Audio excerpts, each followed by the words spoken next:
Hello World Civilizations class, Mr. Lassiter with you as we look at the Italian Renaissance today. Last video you looked at some of the changes that we're going to see in the Renaissance Europe versus medieval or Middle Age Europe. So we know certain changes occur and it's characterized very differently. But today we're going to look and see kind of why it began in Italy, what was so unique about Italy, even beyond the ideas that we've talked about with the fact that Italy was a major trading state. So our goals are to be able to describe the political world that existed in the Italian states at the time of the Renaissance, and to identify aspects of Italian society that allowed for the Renaissance.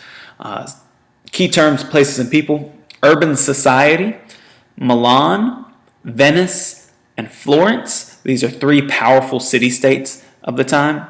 The Medici family. The Medici family was an extremely powerful family from Florence. And Niccolo Machiavelli, who is one of the most influential writers and thinkers of the time. So let's get started. As we know, Renaissance is a term that means rebirth, referring mainly to the rebirth of kind of ancient Greek and Roman worlds, ancient Greek and Roman ideas, which are revived in Italy. It marks a new age in Europe, an end of kind of the disasters of the olden days, end of old ways of thinking, and signifies kind of a new way of doing things.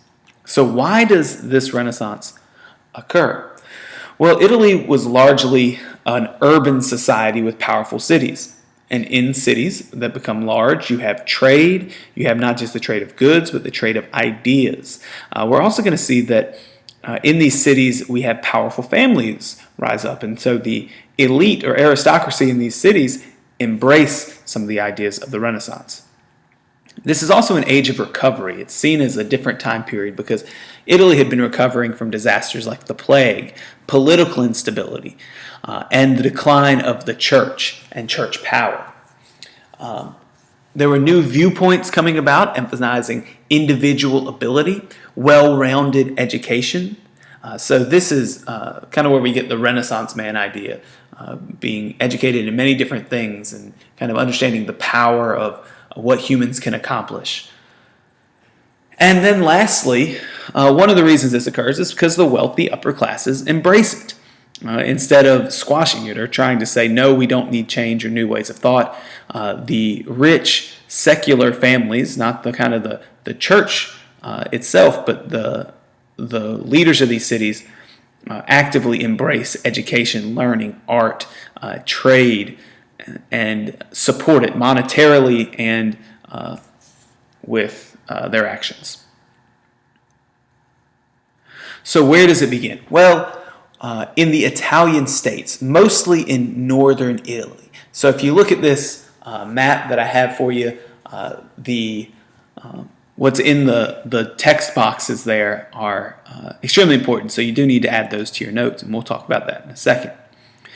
But why did Italy develop this way? It's not necessarily kind of a unified country like we see developing in France and England and even Spain.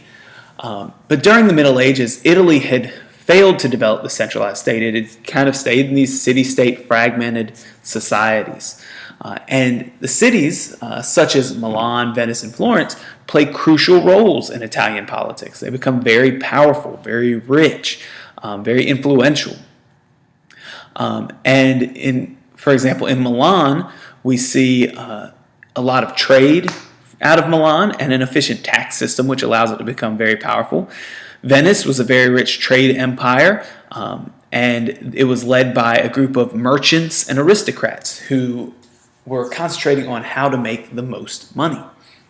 And Florence, which was the cultural center of the Renaissance, was governed by a wealthy and powerful Medici family, who play a crucial role in their politics and in supporting Renaissance thought and art. So prominent families like this controlled governments behind the scenes as well. They supported the arts a lot of times through money. They would just bankroll these artists and writers and pay them to just keep thinking or keep drawing or keep painting, Leonardo da Vinci is a good example of someone who was simply paid to innovate. But the riches of Italy, we see, also lead to wars in the early 1500s during the Renaissance. In fact, France actually attacks Italy, and Italy turns to Spain for assistance. So we see actually Spain become very influential in Italy toward the latter years of the Renaissance.